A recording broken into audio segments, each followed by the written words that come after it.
นี่เนาะของเขาอยู่ชั้น4คืนหนึ่ง300,000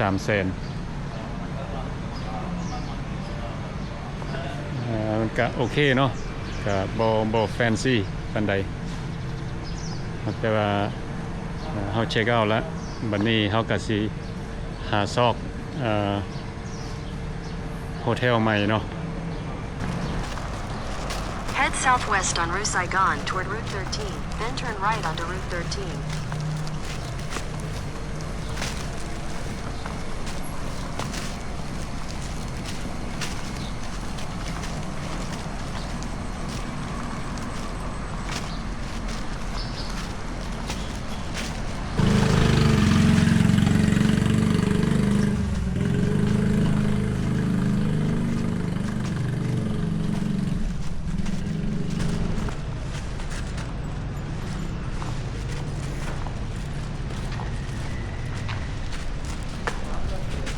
มันนี่ซื้อออกไปกินอาหาร breakfast นัดกับ FC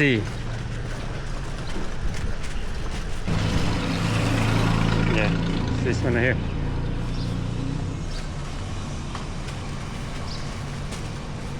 Sunbeam Hotel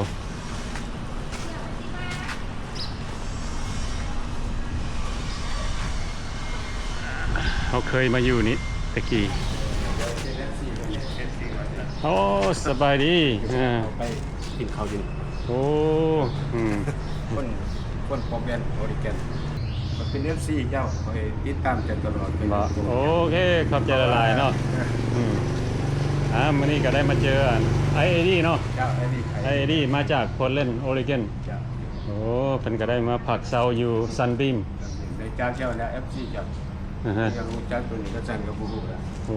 เป็นจังได๋โฮเทลนี่โอเคอยู่บ่โอเคเนาะคืนนึงเจ้าจ่ายเท่าใด300,000จะเป็นจะได้เดียว350,000ตกมาประมาณ$16เนาะมื้อนี้เช็คเอาท์เลยโอ้เช็คเอาท์แล้วนะบ่เป็นหยังเครื่องยังอยู่ในแก่ยังเอาลงเขาได้11:00 นออกไปโอเคไปขึ้นยนต์โอ้สิไปขึ้นยนต์เวลาก็จะไปบนถนนปากกลางอยู่โอกาสหน้าไปเข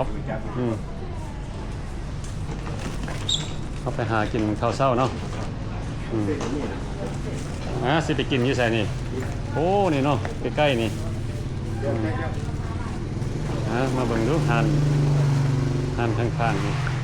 มีกาแฟน้ำนี่ข้าวผัดกะเพราข้าวผัดไก่ไม่แค่เอานั่งดูเลยที่สั่นเอาแล้วก็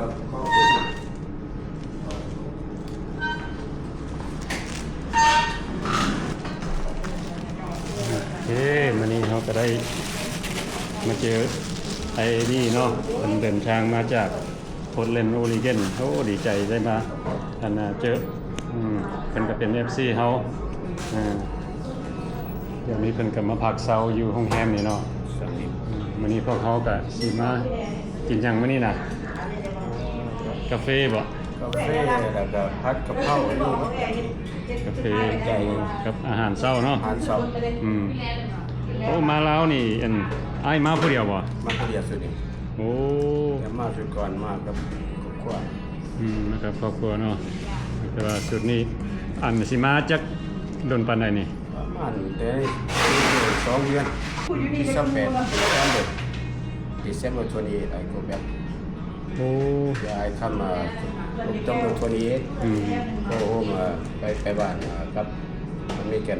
28 December 18เนาะมื้อนี้ได้สิลงไปสวรรค์ทีโอ้สิลงไปพยายามพี่ยามน้องบ่พยายามกูพี่น้องต้องเซ่ก็ไปเซ่แต่ว่าไอ้นี่เป็นคนสวรรค์เขตเนาะคนปากเซ่โอ้ไปก็ไปสวรรค์ก่อนแล้วไปปากเซ่ก่อนเอาสวรรค์จะไปกินเครื่องขี่รถไปสวรรค์ไปปากเซ่แต่ว่ามื้อแรง มื้อแรงนี่ขึ้นยนต์เนาะ 3 โมงออกไป โอ้3 โมงตอนสวยนี่โอ้อันพี่ยนต์อ้ายนี่ซื้อเท่าไหร่ไป ก็คือวันนี้มันเป็นเงินอเมริกา78 เหรียญ 78เหรียญ จะเป็นเงินลาวล้านตัวใดล้านเจ็ดตัวเอง ล้านปลาย แต่ว่า แล้ว แต่ว่าไปจ่ายเป็นเงินเหรียญเขาเอา78 เหรียญ 78เหรียญแต่ว่าขึ้นอยู่วัดไตนี่ไปลงอันน่ะ ก็ต้องสวรรค์เขต ลงสวรรณเขตเลย สายการบินลาวแอร์ลาวเดินอากาศนี่แหละ โอ้ ครูก็ที่ตามรายได้ในโปรแกรมเห็นเจ้าอยู่ตลอดก็ได้นำ โอ้ ไปก็ผู้เจ้าเราไปเป็น FC เจ้าแต่ว่าจะเห็นเจ้ามาส่วนก็ไปให้เฮียรัดใจดีหลายคน สันกับพวกเป็นสาวหน่อยสาวบุญสาวอย่างนั้นนะเจ้าเป็นคนเฟรนลี่ โอ้ เนี่ย เอาอันแผนการมาลาว2 เดือนเนาะ เจ้า อันอ้ายสิเฮ็ดหยังแน่นี่สิได้ ไปธรรมดากับสิโลเที่ยวไปสันนะสำคัญในหัวหน้าโจก็ได้ คาปูชิโน่เขาเป็นคนบ่กินกาแฟแหละตะกี้มาลาวนี่เขามาเฮียนกินอยู่นี่ กินเนี่ยมันตาแจงมาจากนอนเนี่ย แม่น ตะ วัน กี้ เช้าว่าโอเคเพอก็บ่ได้กินหลายไปจับทำกินทำก็บ่กิน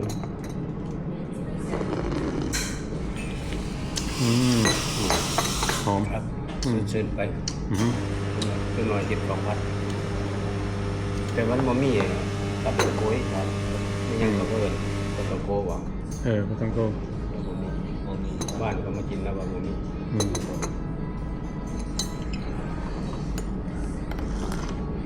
ไปกินบ่ได้หรอกไปตับตะโกเขาว่ากินหรอก มันโพดนะ มันเจ้าแล้วกินร้านไปบ่ร้านกินยังก็ ใครกับบ่นั่นปานใดกัดโดนกินเช่นนึง ก็เห็นคลิปเจ้าก็ยังไปซื้อไก่วันนี้คนผู้ชายขายผู้เดียวนี่ชื่อว่าแมวไก่มาเขาเหนียวนั่นเราขายผู้เดียวปุ๊บคนชีดำๆน้อยหนึ่ง แม่น ไปเห็นคลิปเจ้าก็น้ำโอ้ก็แม่นเป็นคนเป็นนอกคายเนี่ยแม่นนั่น โอ้ นี่เขาย่างลงไปจะเห็นนะ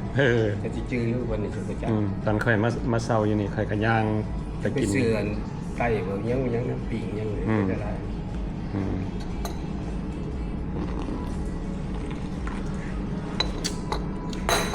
อะไรนึกคนร้ายเลยมันต้องคลิปกดติดตามนี่เรื่องเลย เจ้าเป็นผู้สอนเลยนะเห็นไหมนะ ย่าบอกเขาเบิ่งเขาติดตามเขาก็ได้ไอเดียนี่ แม่ ทีนี้มันนี่หมู่ถามมันจะไปได้ไม่ใช่เจ้าเขาได้ผู้โกงก็บอกผมก็ผู้โกงก็บ่ได้คิด มันในคลิป บางคนมันออกแล้วก็บอกว่าซัมบีมมันถึงราคาเงินมันโอเคมันก็ไก่ตลาดของไก่ตลาดชื่อหอมย่างไปจืดเฉพาะคนมุ้งเนาะต้องไปนี่ผู้ลิบอาหารผู้ลิบอาหารต้องไปนี่ก็เปลี่ยนเป็นไก่อะไรกินต้องไปนี่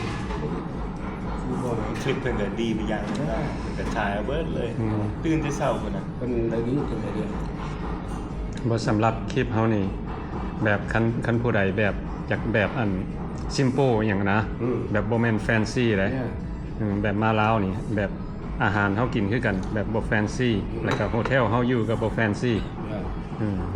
ราคาโฮเทลของเฮานี่ ราคามันสบายสุดแบบนึง ส่วนหลายเฮาสิอยู่ประมาณ$10 $55แถวนั้น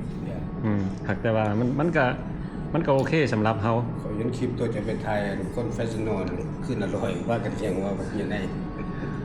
ค่อยครับ เพราะว่าคนมันหอดแข่งว่าได้ก็จะเห็นตัวจะแปลกับถนัด แม่น ขึ้นไปโรงแรมเฮีลตันวะดับเบิลทรี แม่นละเฮลเต้น เฮีลตันนะเขาเพิ่งตั้งคอยจำเป็นไทยได้หนึ่ง เจอหูกันเลยนะ ติดตามกันเลย เพื่อนก็ซ้อนเขาเป็นหลาย เห็นเลยว่าสอนเจ้า ซ้อนเห็ด แต่ว่าลาเทเดียนดิเฟอร์เล่าสอนเจ้า แล้วอ้ายก็สิเฮ็ด YouTube คือกันเนาะ แต่ว่า อีกอย่างหน่อย ยังบ่แน่เลยไทยก็ไปซื้อๆอยู่บ่ เฮ็ดโลดได้เพราะว่า YouTube นี่ดีสำหรับเขามีวิดีโอเขาเอาเมียนหั่น ครับ เขาบ่ท่าได้เปลืองเมมโมรีหยังนะ เห็นทราบเลย จะให้เพิ่นแนะนำแต่ว่าใช้เวลาก็ค่อยมีเวลานี่สิเจอเวลาอยู่เพิ่นก็เนี่ยคือดอกกับบ้านข่อยว่าอันแฟชั่นโนเขาก็ใกล้เติบอยู่มันไก่กับพวกนี้ พุทธานเมืองยังเมืองวีดเมืองยังนี่ไกลกับชายแดนก็ไปหาเพิ่น13ชั่วโมงขับรถขี่ย้อนก็ประมาณชั่วโมงปลาย เฟสติวัลกับโอริแกนนี่ขับรถหากัน13ชั่วโมงก็เคยไปสมัยก่อนแล้วก็ไปซัคราเมนโตก็ไปสต็อกตันแม่นรถต่อไปเลย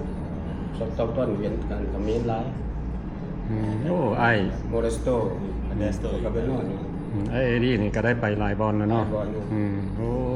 ไปเมื่อกี้นี่สิมานี่ก็ไปทุนชัดฟอร์ดเวิร์ดทุนชัดคนหลายไม่หมู่ไป ลายเนี่ย อันนี้แหละกำไรชีวิตนะ แม่นเฮา ตอนไหน ได้ทุนสอดแล้วคันสุดท้ายของเฮานี่ yeah you know ได้ไปหลายบอลได้เห็นหลายบอลแล้ว จะพักอยู่นี่วะ Sao không hiểu gì อยู่ไส Tôi hiểu sơ đi โอ้เราอยู่แถวนุสาวรีย์ โอ้ Không có phải là sao nhưng nó đi hiểu เจ้าของร้านมันเป็นคนที่แต่ว่า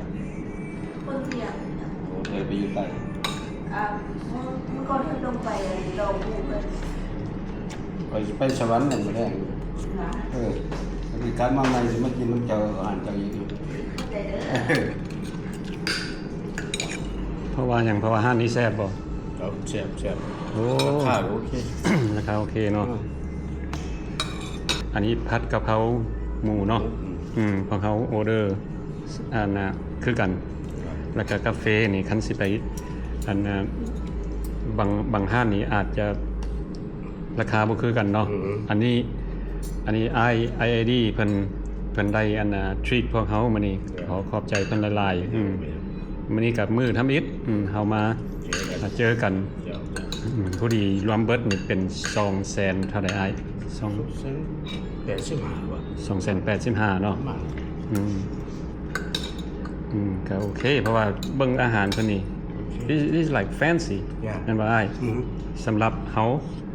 you know this is fancy เฮามันได้นั่งกินกาแฟ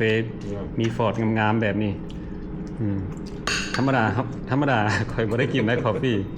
I don't drink coffee yeah ดีใจทำคำมึงโอเคว่ะครับหาเสร็จพูดกึด โอ้ยกโปเลยgood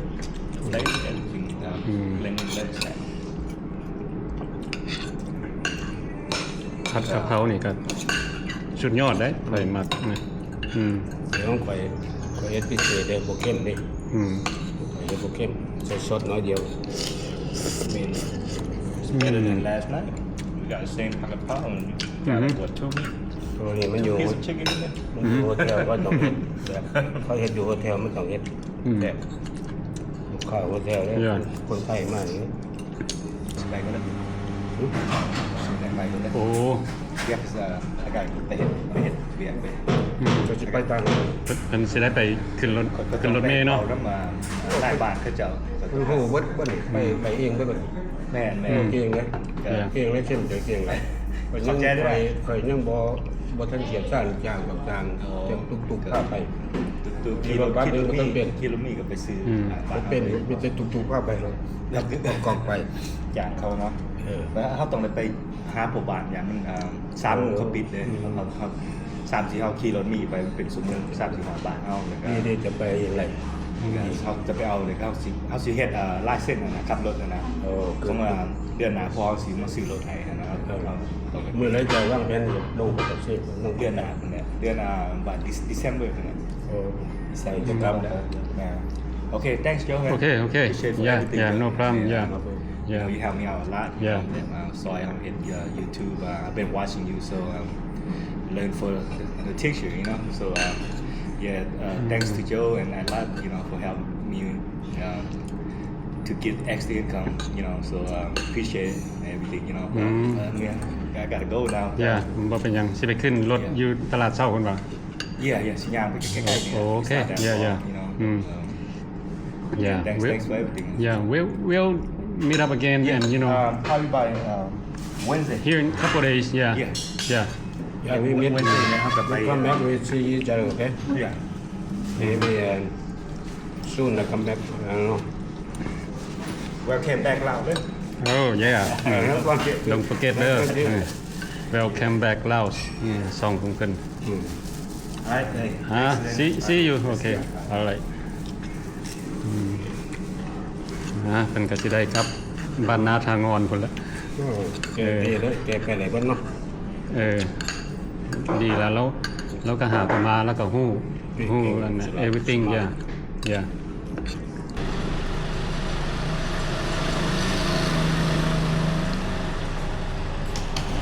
เอาเถอะนะพอดี โอเคไอ้ thank you เด้อโอเค เอามีอัน Facebook กันสบาย โอเค thank you ไอ้โอเคโชคดีอันนั้นก็ IAD เนาะมาจากโพร์ตแลนด์โอริแกนมื้อนี้เพิ่นก็ได้นัดเฮามากินอาหารเช้าเนาะเพิ่นก็เลี้ยงพวกเฮามื้อนี้โอเคโชคดีอีกจังหน่อยเพิ่นก็สิได้ไปขึ้นยนต์ไปสวรรณเขตบัดนี้เฮาก็สิได้ย่างไปซอกโฮเทลเนาะแต่ว่าโฮเทลอยู่นี้ก็บ่ได้ซอกยากเนาะเพราะว่าเพิ่นมีหลายเฮาสิไปเบิ่งตัวราคามันเหมาะสมเนาะวันนี้เฮาก็ดีใจได้มาเจอ IAD มาจากโพร์ตแลนด์โอริแกนก็อยู่บริเวณนี้เพิ่นก็มีโฮเทลหลาย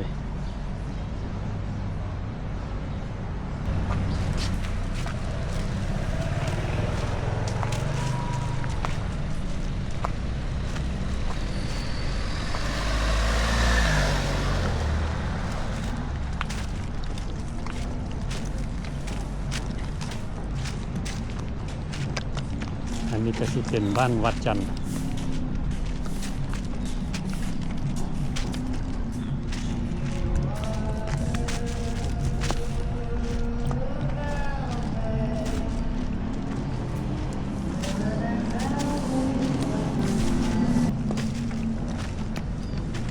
โรงแรมเมงคองริเวอร์ไซด์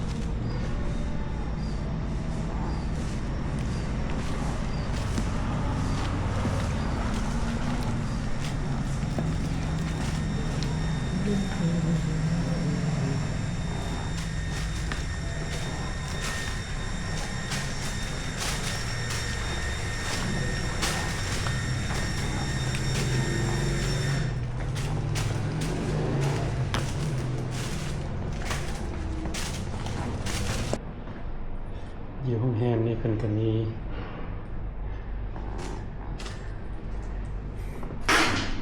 รถถีบให้เซารถถีบมือหนึ่ง50,000 กีบรถจักรไฟฟ้ามือหนึ่ง150,000 กีบแล้วรถจักรใหญ่มือหนึ่ง150,000 กีบอันนี้ก็สิเป็นทั้งในห้องที่เราได้มาเซามื้อนี้สิเป็นเมงคอง Riverside Hotel ห้องนี้ก็บ่แม่นห้องใหญ่เนาะแต่ว่าเพิ่นก็มีAC แล้วก็มีเตียงใหญ่แล้วก็มีบอนไว้เครื่องเทิงๆหั่นแล้วเพิ่นก็มีโต๊ะตั้งให้นั่งเนาะห้องน้ำเพิ่นก็โอเคเนาะนี่ห้องน้ำนี่เพิ่นก็มีน้ำร้อนเนาะทุกอย่างก็โอเคแล้วบัดนี้เฮาสิเอาถ่ายให้พี่น้องได้เบิ่งเนาะเฮาสิเอาเครื่องไปให้เพิ่นซักอยู่ลาวนี่ส่วนหลายเกือบเบิดทุกโฮเทลเนาะเฮาไปเซานี่เพิ่นก็มีlaundry service แปลว่าเฮาเอาเครื่องนี่ไปให้เพิ่นซักนี่เพิ่นเอาน้ำกิโลหนึ่ง30,000 กีบสำหรับเฮานี่ก็สิมีอยู่ประมาณมุ่ง2 กิโลนี่แหละมื้อนี้เฮาก็ได้มายาม FC เนาะ แล้วก็ได้พากันไปกินข้าวกินน้ำแล้วก็เขาก็ได้มาเซาห้องแฮมอยู่บ้านวัดจันทร์ทั้งหน้าเป็นก็สิเป็นวัดจันทร์เขาก็ได้มาเซาห้องแฮมเมงคองริเวอร์ไซด์คืนหนึ่ง280,000อันนี้ก็สิเป็นห้องแฮมทางนอกเนาะเป็นก็มีขายเสื้อผ้าไปน้ำมี ATM อยู่2ฝากโอเคเป็นจังใดก็ขอขอบใจเบิดทุกคนที่เข้ามาเบิ่งวิดีโอของเรา